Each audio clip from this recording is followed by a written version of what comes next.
Voilà, donc nous venons également en marge de la journée mondiale des animaux et de l'équidé, lancer au projet de renforcement de la capacité de résilience des communautés vulnérables dans la province du Salmantinga. Ce projet sera mis en œuvre avec l'accompagnement de l'INADES et son partenaire Brook West Afrique. Brook Afrique de l'Ouest, voilà. Et c'est un projet qui vise en tout cas à renforcer la capacité de résilience des populations. Comme vous le savez, notre province est durement éprouvée par la situation sécuritaire. Et c'est une province aussi qui avait été aussi, qui subit l'impact du changement climatique. Donc ce projet va permettre à la population d'être plus résiliente, de faire face à ces défis et qui va les permettre également de s'adapter afin de tirer le moyen, afin de minimiser autant que possible l'impact négatif de ces obstacles que je viens tantôt de citer. Comme vous le savez, nous sommes une zone essentiellement agricole.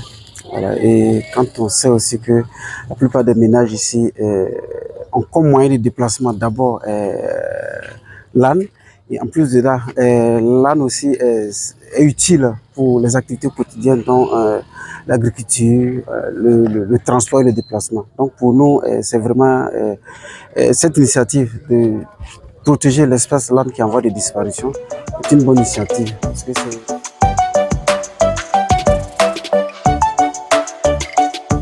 d'abord, on attend beaucoup de ce décret-là qui viendra comme pour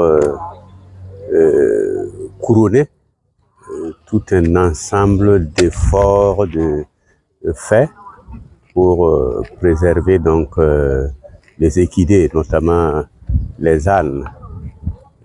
Parce que comme vous l'avez remarqué, c'est un problème.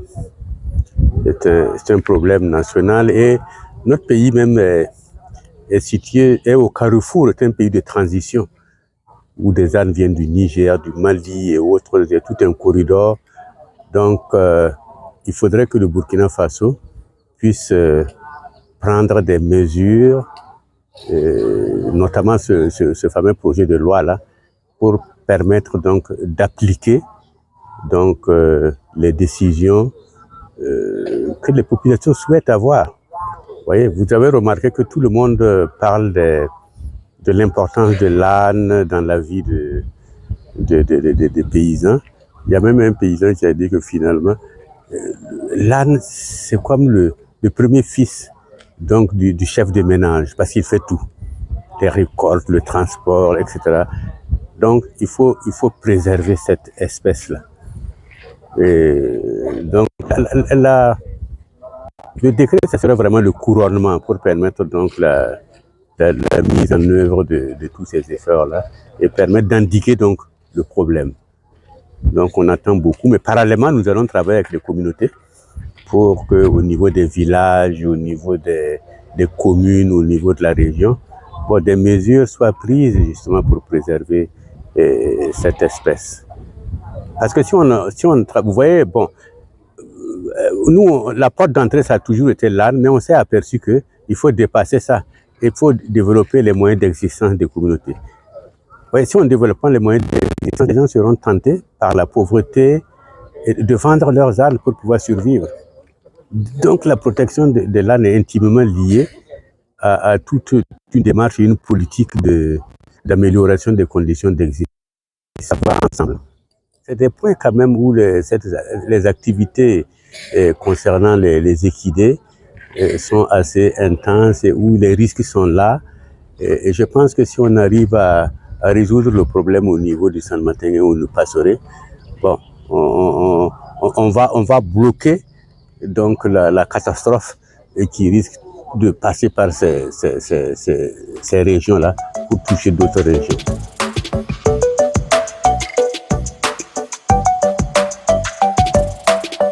La raison pour laquelle nous continuons à intervenir, c'est qu'il y a principalement une menace très pesante sur les populations, qui est la perte de leurs moyens d'existence, principale qui est l'âne. Aujourd'hui, il y a une demande très forte pour la peau d'âne par la Chine, qui développe un produit traditionnel dont la matière première est la peau d'âne. La demande actuelle de peau d'âne est de 6,9 millions de peaux par an. Considérant que des pays comme le Burkina Faso ont une population à peine d'1 million d'ânes, vous pouvez imaginer ce que ça va faire si on laisse ce fléau continuer. Donc c'est la raison pour laquelle nous sommes ici avec INADES dans la zone du San-Matenga pour justement appuyer les communautés. Aujourd'hui particulièrement, nous lançons un projet qui va permettre de renforcer la résilience des communautés de ces 3 communes, mais également de renforcer la résilience des personnes déplacées. À cause de l'insécurité, Corsimoro et ses alentours ont reçu beaucoup de déplacés et il est important que ces personnes-là également, que leurs moyens d'existence soient préservés ou en tout cas que leur dignité soit restaurée. Ce projet vise à principalement faciliter l'accès à l'eau productive, l'eau pour boire, pour les humains comme pour les animaux, mais également l'eau pour développer des activités économiques, notamment des activités agricoles pour les femmes.